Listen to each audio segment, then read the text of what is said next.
church is in the sexual battle of its life. If you take just a standard cookie cutter Christian, don't do this, don't do that, it won't work. It's going to really sweep through the church like a tsunami wave of destruction of the family. I had wanted to fly a jet aircraft since I was 4 years old. I wanted to be a fighter pilot. Hey. And so it was all I was living for. Still think you're a hotshot? You won't last 10 seconds in combat. You know how to fly, but you don't know how to fight. You have to understand how the enemy is personally bushwhacking you. Alpha Bravo, this is an ambush. I'm rolling in. I was an alcoholic. I was a sex addict. I was completely out of control. Like I had a rope around my leg, they have a noose around their soul.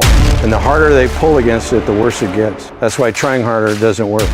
You have to know your enemy if you're going to win. It's not just going to go away.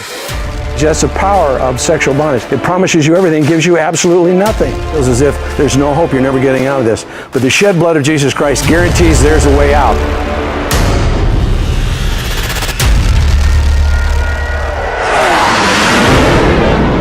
God guarantees you.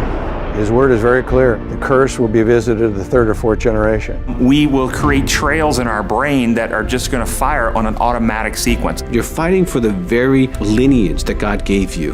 What a man does in life becomes history, but what he puts into motion becomes his legacy. And if you will break this curse, then your sons and your daughters have a better shot. It took me 3.5 years, but I'll tell you now, you know what I'm having the joy of? Is sweet revenge.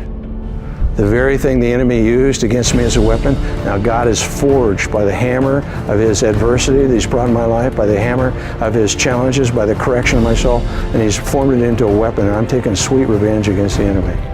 And that's what God has for you. Don't let one bad day determine who you are and how you can fly. It will put a weapon in your hand that you can conquer and begin to help other men. I believe in you, Roberts.